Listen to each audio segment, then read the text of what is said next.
time for another edition of The Flex. The absolute best fantasy football podcast in existence. So I'll say this, not to say that I disagree, but... I disagree. Oh, my God.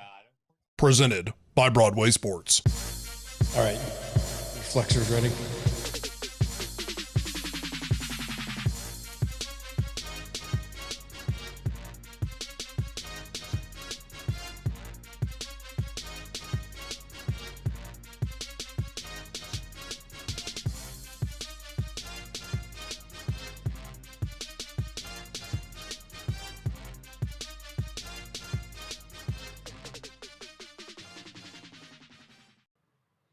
Welcome into the show. It is the Flex Fantasy Football Podcast. Yeah, I mean, I guess if Ryan was here, he would get the sound clip, but I guess I don't get the sound clip. Welcome into the show. I'm joined by Justin Graver of Titans Film Room. He's over here. And then we have Rob Greenlaw at Rob on Broadway on Twitter down there. We are brought to you by BroadwaySportsMedia.com. We got a banging show for you today. I'm going to use banger and bang all day long, or at least I'm going to try to. I just got done watching the Lego show with Will Arnett, and they were doing a flip your block show, and he used extreme the whole time. I thought about maybe using that, but I felt like that was too close to home. So, BroadwaySportsMedia.com, we got all kinds of content happening this week. We got you covered on all the transactions that happened, a lot of great articles in the chamber ready to go. So let's go and talk about, though, the shirt that has the internet aflutter. And that is this shirt right here. Ryan and Derek, AJ and Julio, and Taylor. It says Ryan, Derek, AJ, and Julio, and Taylor. The greatest shirt ever made. By far the greatest shirt ever. By far the greatest shirt ever. The greatest shirt ever made can be yours, and you can get 15% off by heading over to shop.broadwaysportsmedia.com and use code FLEX15 for 15% off any merchandise in the Broadway shop. Don't forget, we have last year's hit. It's a little out of season, but last year's hit, the Gator Boys shirt. So don't forget to get the Gator Boys shirt as well as the Ryan and Derek. And we have our own shirt, the Flex shirt, right there with our logo. It's a really comfortable shirt. Looks really good. Boys, how are we doing? Greenlaw, how are you doing? I'm doing great. Got to look at some Gollum Build-A-Bears today online, and just got to see what you're going to send and torture my child with. Yeah, a lot. There is going to be, and it's really, I always buy gifts for people with small children that really are pains in the asses for the adults. So look for maybe a 7-foot. Yeah. I like a 7-foot tall giraffe is what I've sent. I've done big old panda bears, but some of these people, they get a lot out of the panda bears. Justin, you are looking dapper today because can we say where you were at? Is that legal? Technically, okay. No. Okay. No. Well, you were somewhere today. How are you doing today? I'm doing great. Thanks, Zach. I thought our co-podcast that we released this morning via F-Words Pod came out really well. So I just wanted to say I listened to it, and I like the way you cinched it together. Oh, thank you. Thank you. And if you haven't caught it, you can still catch it. It's there. It's a podcast, right? And you can also catch it again on Friday in a slightly different format as well. So, preseason's in the books. We've seen 3 games out of 32 teams, and there's probably a reason that most drafts are held after preseason because a lot of stuff can happen where you have to change your mind. Whether that is you're looking at the statistics and you're using the Bayesian formula to be able to do it. I don't know. But either way, whatever formula that you use, you got to figure out what is real, what is not real. So we're going to talk about how you may have changed your mind, what we've changed our mind on. You can also get into the questions and answer section by saying, hey, I changed my mind on this guy. What do you guys think? We'll do it. We're also going to talk about buying or selling hype. What's real, what's not real. We're going to tell you what you should be buying and what you should be selling. And what to do with the slant god. That's Michael Thomas. He is going way too high in some of these leagues. In my league of record, he went in the 4th round, which is just ridiculously crazy for a guy that's missing at least 6 games. And then we're also going to do a little bonus talk of talking about Kenny Galladay. And then we're going to talk about when and who, which rookie quarterbacks are we targeting and when are we targeting them. And then, of course, we're getting to your Qs, our As for you. Let's get it started. Robert Greenlaw, what have you changed your mind on? So I've changed my mind on Jacoby Myers. Last year, guy in our league, one of our leagues, Justin Mello, who writes for Broadway, he kept on talking about Jacoby Myers, and I, gave him a thumbs down on it. I told him, why are we even worried about this guy, Jacoby Myers?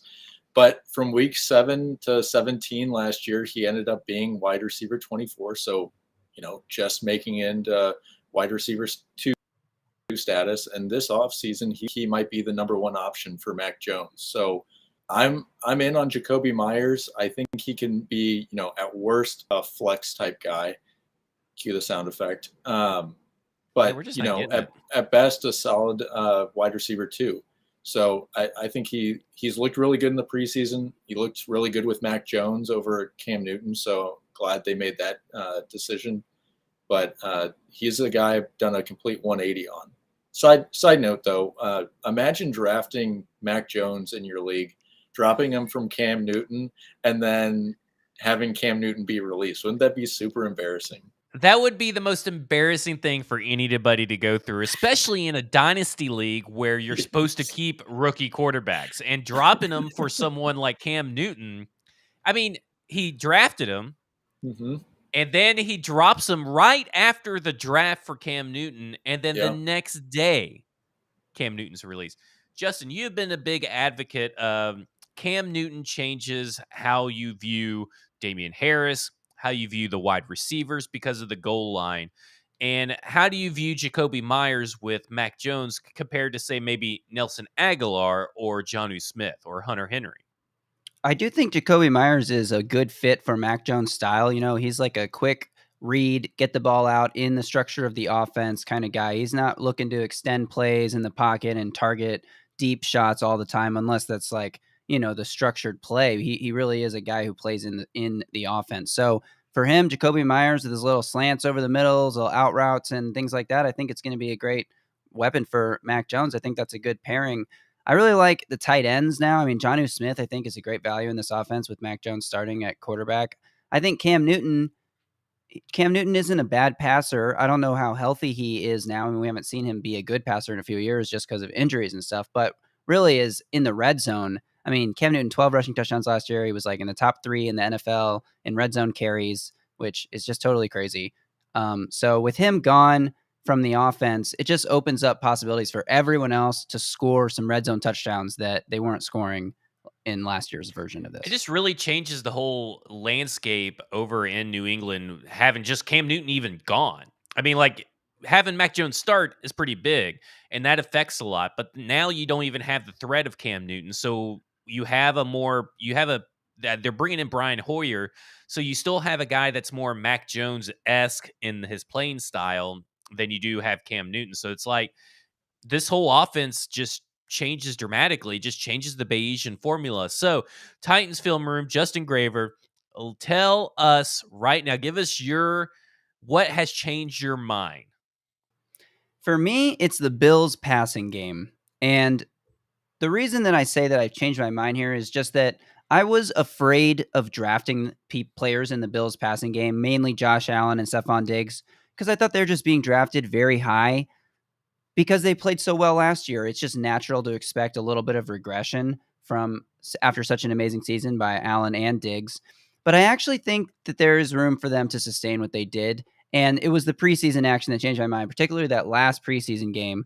Buffalo Bills were just dominant on offense. And I really thought Josh Allen looked amazing. And really what sold me on this as I watched this game, what reminded me that the Bills offense are not only a good fantasy pick, but actually a very safe fantasy pick, is just they throw the ball so much early down passing and just passing in general. They are not going to run the ball very often. So I think that Stephon Diggs, he's mostly going as like wide receiver 3 right now. I think Stephon Diggs should be possibly the wide receiver 1, in my opinion.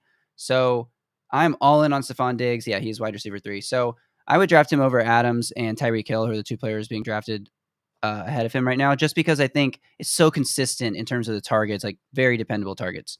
And Emmanuel Sanders is like not even being drafted. He's going 194 overall average right now. Just crazy. Diggs didn't play in this preseason game, and Allen was targeting Sanders on like these little short comeback routes, just like peppering him with targets constantly. So I think Sanders is going to way overpay his draft cost right now. You can get him at the end of the draft. He's like basically free, and he's definitely going to be flexible at certain points throughout the year. And Diggs, I love Josh Allen. I mean, you have to reach for him, but I really think like the rushing touchdown production and just the pure passing volume is about as safe as you can get.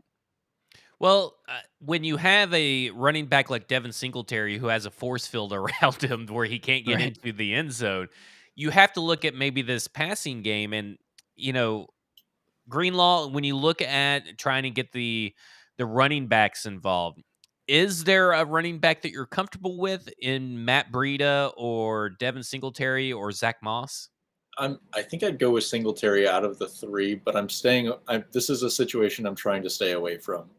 Like Justin said, Allen is going to get the red zone touchdowns. I'm not a big believer in this rushing game. I think people are definitely sleeping on Sanders. His ADP is like really shocking. I think they remember him, or they watched him last year with Taysom Hill and no arm Drew Brees throwing him the football, and they forget he's a really good pass catcher. So I think he's going to be, like JG said, a flexible guy. But I'm not in on these running backs. Gotcha. All right, let's move to what I've changed my mind on, and I've changed my mind on my baby boy, Myles Gaskin. I've been a big Myles Gaskin believer since last year. I even talked about him in a couple of episodes before. For this year, the problem is the preseason changed my mind. Brian Flores is employing what we've seen be employed in New England for the last 10 or 12 years, which is a frustrating running back by committee that is going to be definitely based on the opponent. Myles Gaskin is a much smaller back that they don't feel can carry the full season workload that is going to be required of your RB1. He's going in roughly the 4th round, right outside of it or right inside of it. And I think with Malcolm Brown there, who's a much bigger, heavier back, you're going to see goal line opportunities go away. And I also think that Salvin Ahmed is going to see some playing time and everything. What works in Gaskin's favor is going to be passing situations and the 3rd down. The problem is you don't know. I feel like it's going to be a lot like what you saw Washington do last year, where a drive or so was maybe Myles Gaskin and a couple of drives was Malcolm Brown. And then you're never really going to know who's going to get the bulk of the carries and who's going to be J.D. McKissick, Peyton Barber, or Antonio Gibson. You just don't really know. Yeah. And it's unfortunate because Myles Gaskin, I felt like trusted him because they only really brought in Malcolm Brown, who is a very unremarkable running back, but he's a running back that can kill your main running back's value. So I'm out on Myles Gaskin in the 4th round. If he's there in the 7th, I'm definitely taking a chance. I know that's only a 3-round difference, but I feel like the 7th is where you're going to get your value out of Myles Gaskin. Thoughts, boys? We'll go with Greenlaw first. We were talking before the show how in mock drafts I'd kind of taken a wide receiver really like 1st round and then loaded up on some running backs after. Gaskin's a guy I would take as like that 3rd running back for sure, because he's got that running back 2 upside. And if I can, you said 4th, but if I can get him in the 5th round, I'd be pretty comfortable with that. Especially if he's my 3rd guy. If he's my 2nd guy, I'm a little bit nervous, but I still think he's way more talented than both Ahmed and who's the other guy? Malcolm Brown. I think he ends up, horns down. I think he's more talented than those 2 guys. So I think he ends up getting more snaps and more opportunities.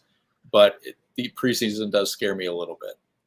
Now, Graver, last week you kind of got a little defensive when I started kind of foreshadowing this is where I was going to go with Myles Gaskin. First off, I want to ask you, what are your thoughts now, another week later? And are you handcuffing Miles Gaskin and Malcolm Brown? I'm not handcuffing them because I think that I don't want to use 2 roster spots on a Dolphins running back. I just don't think the value's right for that. But I think if you're going to draft one of them, Gaskin is the one to draft. I do think he could still be a dependable RB2. I think he's going to get the most targets in the passing game, which helps his PPR value, obviously, if you're in a PPR league. And I don't know who's going to score the touchdowns. Malcolm Brown is a reliable player, which is a concern. Miles Gaskin, not been the healthiest player, only played 10 games last year, so also a concern. But I don't know. I still think the upside is worth it because to me, he's by far the most talented running back that the Dolphins have. Whether or not they use him that way is, we'll see. All right, let's move on to who we're buying and who we're selling the hype on. And we'll start with you, Justin. Are you buying or selling the hype on who? I am buying the hype, and this player may have had more hype than anyone this preseason, but I'm still buying it, and that is CeeDee Lamb, wide receiver, Dallas Cowboys. He's being overdrafted in terms of like what he was as a rookie last year, but the projection, obviously, with Dak returning, Dak appears to be fully healthy, just as I've been saying he would be since we started doing this whole thing, and I'm all in on the Cowboys offense because I don't think their defense is going to be all that good, which means they're going to have to throw the ball a lot, which they did with much success last year. They're moving these receivers around the formation now, which they weren't really doing last year. So that gives CeeDee Lamb more opportunity to line up in the slot, take advantage of better matchups. And his catch radius is just so insane. I think he's worth drafting. I kind of have 3 receivers all stacked very close together in Terry McLaurin, CeeDee Lamb, and one other guy that's escaping my memory right now. I don't know. But I have all 3 of these guys pretty close together. And I think that I would take Terry McLaurin over CeeDee Lamb, but it's really close. And CeeDee Lamb is my next choice there as like a 3rd round receiver. If you go running back, I'm all in on CeeDee Lamb as my team's wide receiver 1. Yeah, I'm with you. I would be very comfortable with CeeDee Lamb as a wide receiver 1, and I kind of came around to it. I wasn't really buying it because of Amari Cooper, Michael Gallup. You really didn't know what Dak Prescott was going to be. And then, if Dak Prescott is healthy, then you still got Zeke Elliott back there, who was a RB1 with Dak healthy. So how much can he really get? But it sounds like to me that CeeDee Lamb is they're just gonna manufacture touches for him, whether that's, jet sweeps or, wide receiver screens or going deep. They're gonna manufacture touches for him because I think they know that deep down, he's the most talented player that they have on offense outside of Dak. Greenlaw, what are you feeling about CeeDee Lamb right I now? love CeeDee Lamb. I was actually going to ask the 2 of you what you guys thought about Zeke Elliott because I'm a little hesitant taking him where he's going, but it feels like back end of the 1st round he's going to be one of the options there pretty consistently. So I'm all in on CeeDee Lamb. I love him. I would take him as my wide receiver 1, but as far as Zeke Elliott, I'm a little hesitant. I'm still a little hesitant just because Tony Pollard's back there, and I think that this team saw Tony Pollard really come through for them in whatever you could say came through for the Dallas Cowboys last year with Andy Dalton and Denuzio. But to me, you know, I don't know if I think I like Tony Pollard's value better than I do Zeke's value. And doesn't mean that I'm rushing out to go for Tony Pollard, in every draft or anything, but I'm kind of with you. I'm just kind of lukewarm on Zeke, and I think I'm gonna let him pass me by. Oof. I love Zeke. I'm all in on the Zeke resurgence here. I'm all in on the Cowboys offense. I mean, Dak was throwing for over 400 yards a game. I'm not saying he's going to do that again, but if he's throwing for over 300 yards a game, this team's putting up 30 points, close to that a week. There's enough room for everyone to get their touchdowns. I think Ezekiel Elliott's going to be used in the passing game a lot. He's a good pass catcher, and he just looks like he has the juice back. I mean, we do this thing with Zeke. It's like every other year, and I feel like we're in one of the good years now. I've seen drafts where he goes 2nd, 3rd overall. People are really buying some of the hype on Zeke. I don't know if I go that far, but I do like him as I like him over Saquon Barkley. I like him over Dalvin Cook just because the Vikings, I just so turned off by everything that's going on in Minnesota and the potential for Cook to just be a close contact out for 5 days scares the hell out of me. So I'm taking Zeke in the top half of the first round. Do you like him Yeah. more than Kamara or Jones? No. Aaron I like Jones him more too? than Aaron. I like him more than Aaron Jones. I like him. I would go McCaffrey, Kamara, Henry, and then Zeke is my next guy. And supposedly Dak's arm is fine, but you take that first hit in a live game, you got to he's going to have to take some hits, and we're going to have to see if it holds It's- up the whole year. Yeah, it's That's really my bizarre worry. how it kind of just went away after nothing. Like he was getting MRIs, he was being seen by baseball specialists because it was a baseball injury, and then it kind of just disappeared. Well, that's he's what they just said. addicted to MRIs. I mean, that's Yeah, just what he He does does them for fun. Yeah, recreationally. that's Look, right. Deshaun Watson Loves the gets radiation. massages. Deshaun Watson gets massages. Dak Prescott gets MRIs. No, but what they said was he just needs rest, and so they held him out. He participated in practice so that he was there, but he didn't throw the ball at all. And then he rested, and then a couple weeks passed. They did another MRI, and they were like, "All right, you're good to go." So basically, exactly what the doctor said. So We'll I'm not see. scared of that at all. I'm all in on Dak. I got Dak so late in a draft today. I'm like thrilled. I can't believe people are out on the Cowboys. All right, Cowboys offense. I'm selling the hype on Corey Davis. Now, here's the thing that I'm selling is that the hype for Corey Davis has been off the rails this offseason. They're talking like he is going to be a wide receiver 1 in fantasy terms and blah blah blah. Let me say something. He's not. And I don't think it's really because of anything that look, it's because it's Corey Davis, and it's not because he left the Tennessee Titans. It's because he hasn't really ever proved that he's basically just been a wide receiver 3 for the most part. And the problem is his points per game. He's never been someone you can rely on week to week. 2017, 82nd points per game. In 2018, he was 38th in points per game. In 2019, he was 74th in points per game. And last year, he finally kind of, became a wide receiver fantasy 3 consistently. And he was 32 in points per game last year in PPR. I mean, it's Zach Wilson. I know that Tony Romo has apparently gone and got really high today. And he said that Zach Wilson is the next big thing. And that was a big story today. And then on top of that, you have a run game. And I think people looked at that Green Bay game where he got all those catches and he was targeted so heavily, but they forget how wide open he was because he was going against no starters. That list for that game, that Green Bay game, was almost 23 people, I think, were not even playing that game. I don't understand. I understand that he's going to get a lot of targets, but can those targets turn into something that's more than 60 yards or 70 yards and no touchdowns? See, that's the problem that I have with this is that I think he's perfectly valued. I think being wide receiver 41 and getting them, as late as you can get them is great. But you can't rely on him to be that Green Bay Corey Davis week to week. Here's what I'll say about it. Yeah. I think that what's happening this offseason to Corey Davis is eerily similar to what happened to Corey Davis in the 2019 offseason.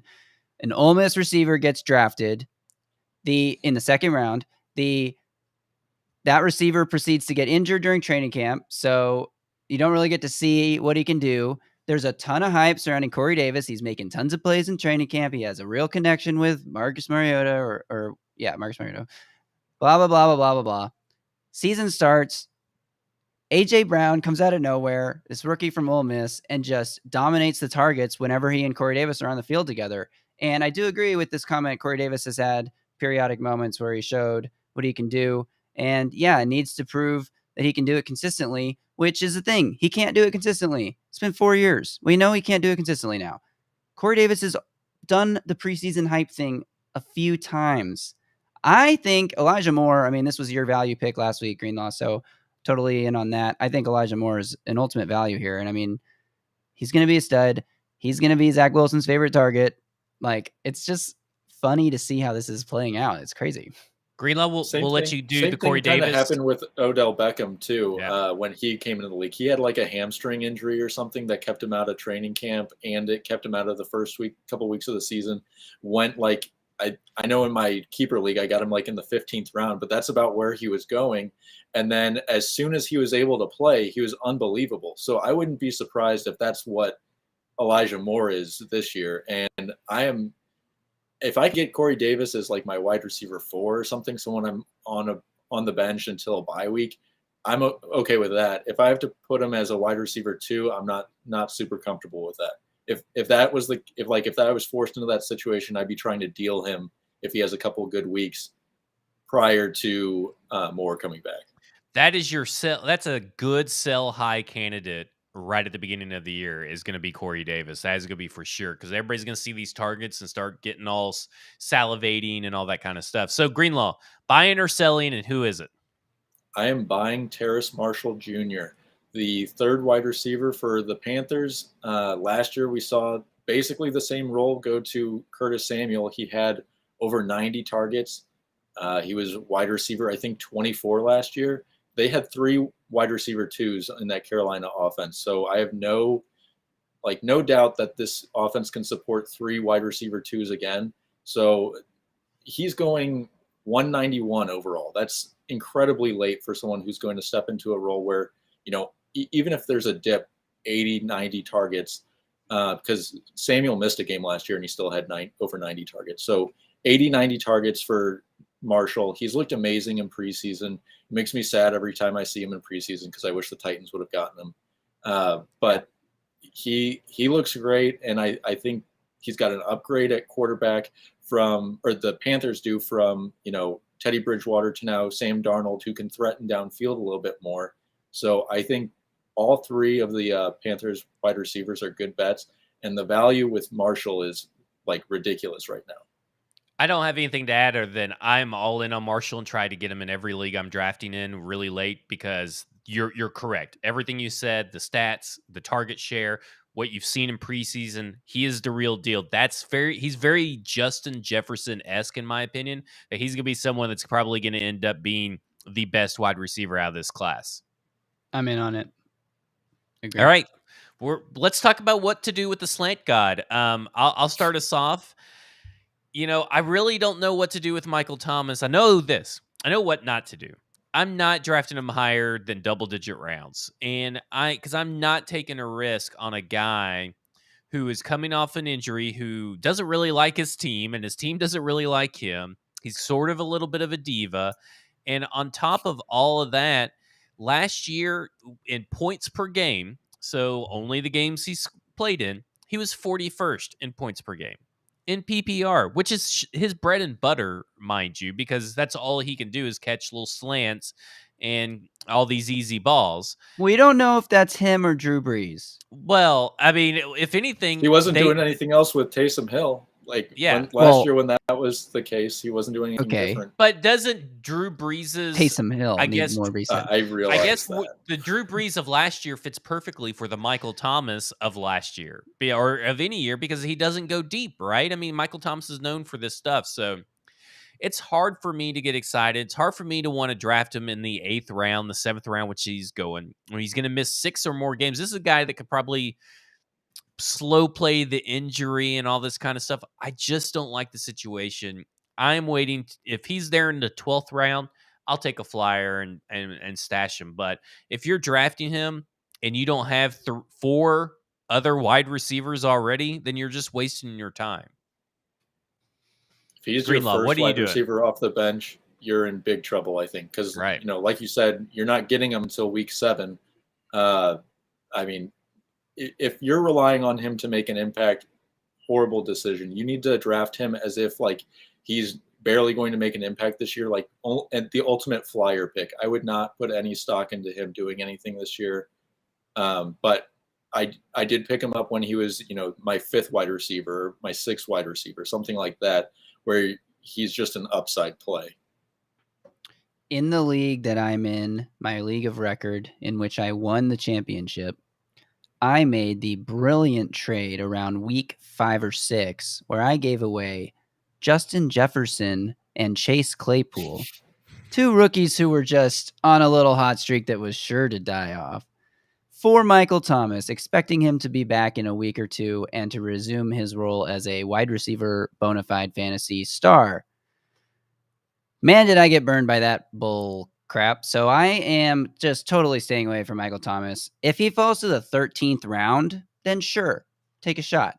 But like, this is not someone I'm targeting at all. I'm very comfortable taking Marquez Callaway and just hoping that he can do what he did in the preseason with Jameis Winston. And even if Michael Thomas comes back after 6 weeks on the PUP list, that Marquez Callaway stays at whoever the quarterback, I guess Winston, if he's still the guy, by week 7.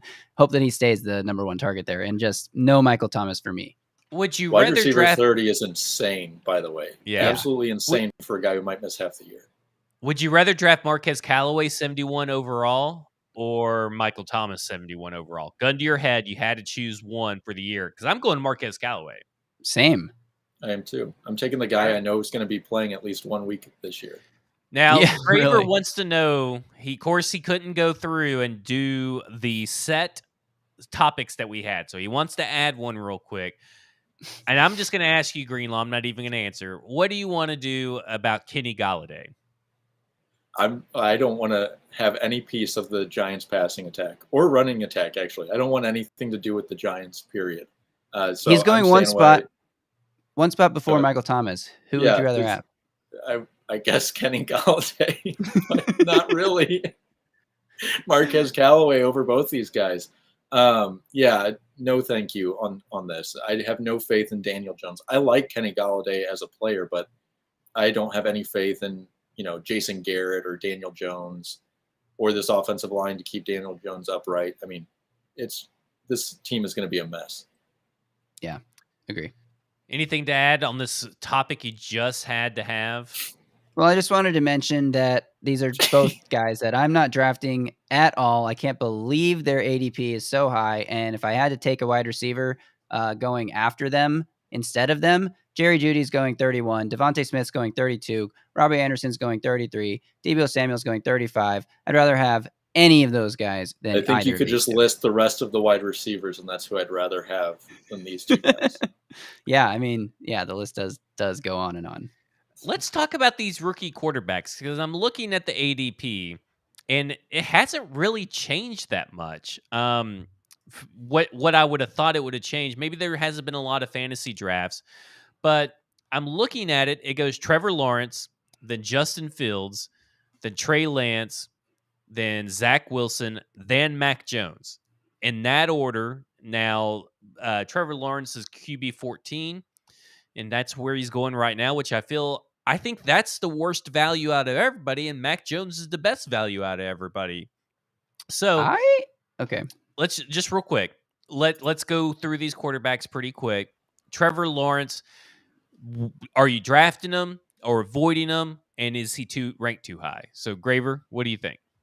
I'm avoiding him. He's ranked too high. I haven't seen anything out of this Jacksonville offense this preseason that gives me any hope that they will be scoring touchdowns, which is the name of the game. So I'm out. Greenlaw, same question.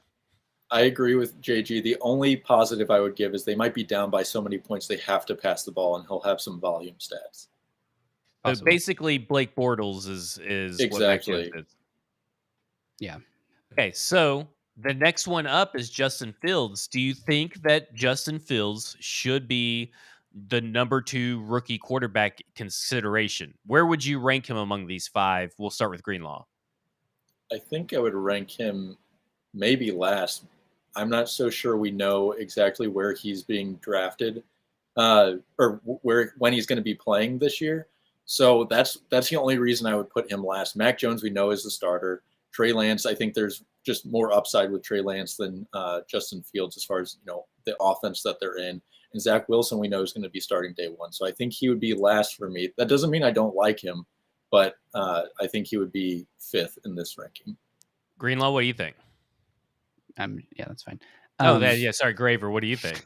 I actually disagree 100%. Justin Fields is my favorite rookie quarterback to draft because of the upside, and I recognize the utter floor is that he doesn't play a game, and that's absolutely within the realm of possibility here. But I wouldn't draft any of these rookies to be my quarterback.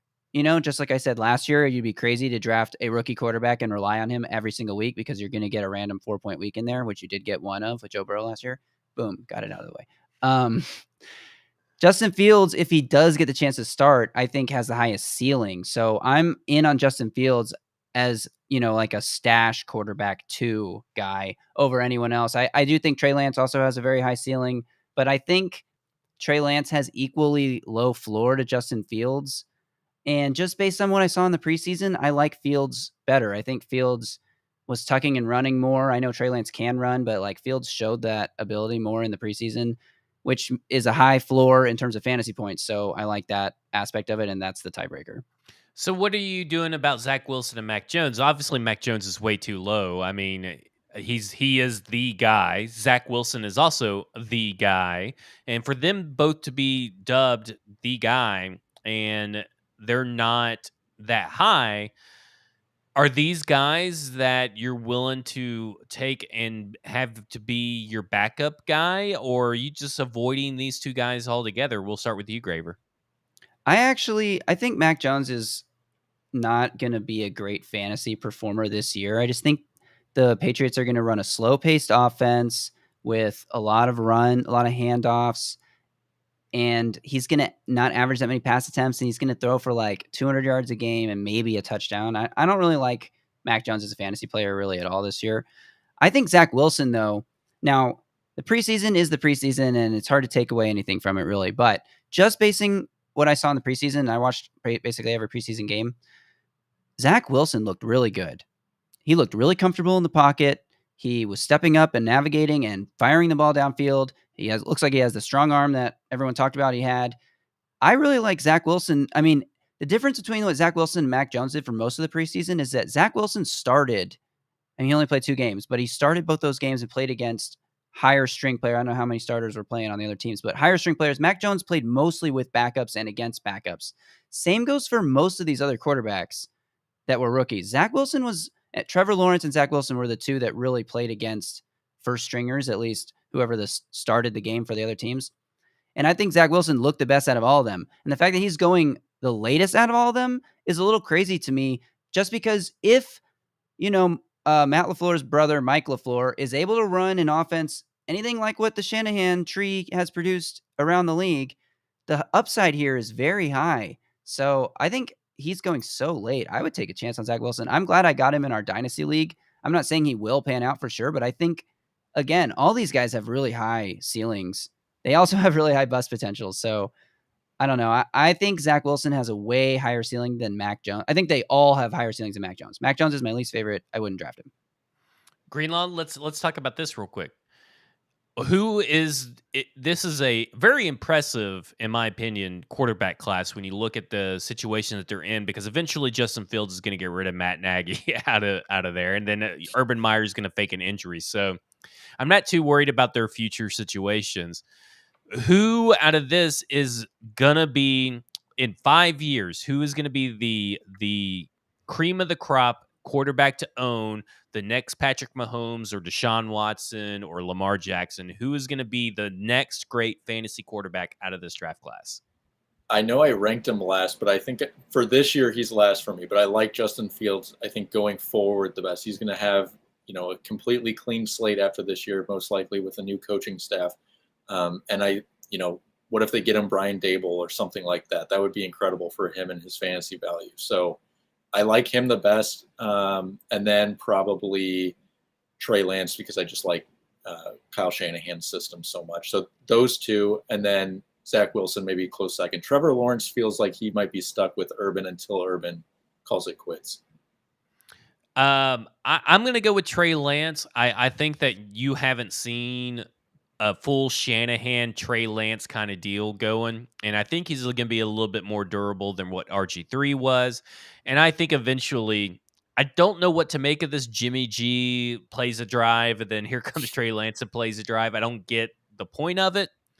But I'm stashing Trey Lance as much as possible in a lot of these leagues. I'm trying to draft a quarterback like Ryan Tannehill, who is a bye week of 13. So you got plenty of time for Trey Lance or even Justin Fields. That's my strategy for everybody that's going out and doing this. They're drafting this week, and we're going to all give one here real quick because we don't have any questions. So we're all going to give one real quick. We don't want your questions anymore. Any misspelled quarterbacks. So let's talk about the draft strategy. And my draft strategy that I want to impart to you guys is to draft Ryan Tannehill first, and not in the first or anything, but draft Ryan Tannehill where he's at because he's going to be a competent and great fantasy quarterback for you, especially with the addition of Julio Jones. And then take your flyer on your backup of Justin Fields and Trey Lance. It's always important, always important to look at bye weeks and look at what's going to happen. And by week 13, I think you could start seeing Tennessee's offense lean a little bit heavier on Derrick Henry. And I think that you could see Trey Lance and Justin Fields overtake their incumbent quarterbacks and be the starters. Greenlaw, what is your one draft strategy you want to impart to everybody?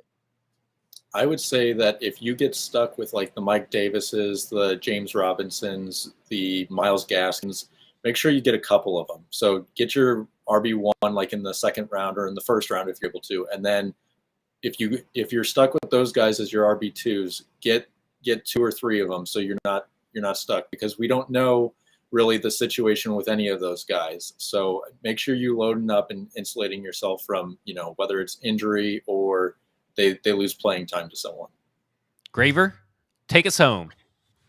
My note on draft strategy here is about at the end of your drafts, I like to reach a round or two for defense, and it's really hard to predict defense based on previous years. So I like to look at the week 1 and week 2 schedule. I'm a defensive streamer kind of guy. That's my preferred method. So I like to look at who everyone's playing week 1 when we kind of have an idea now of who the bad offenses are going to be, and pick a defense that has an easy schedule the first couple weeks. So you're not trying to drop anybody too soon.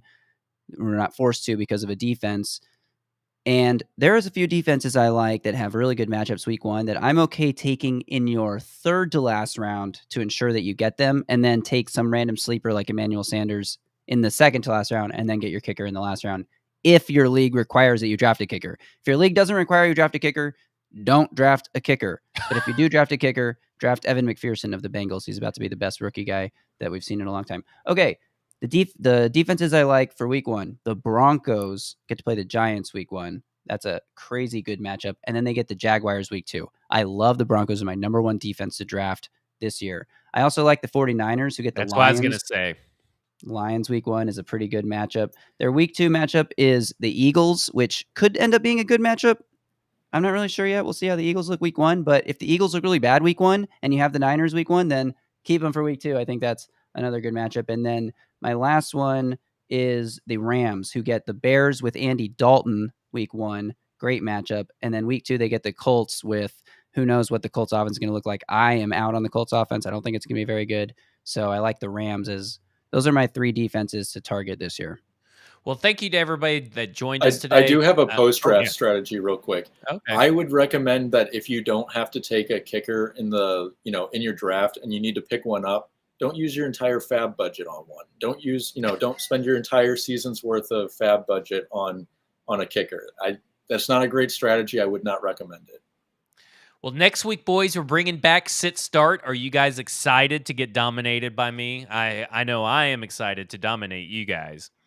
So for Robert Greenlaw, for Justin Graver, at Titans Film Room, at Rob on Broadway, for I hope Ryan's daughter won her soccer game. So go Avery's team. Let's hope that she won. And for myself, Zach Lyons at F Words Pod. This has been the Flex Fantasy Football Podcast. You can find all of our podcasts with BroadwaySportsMedia.com on the 440 Sports feed. And we are out.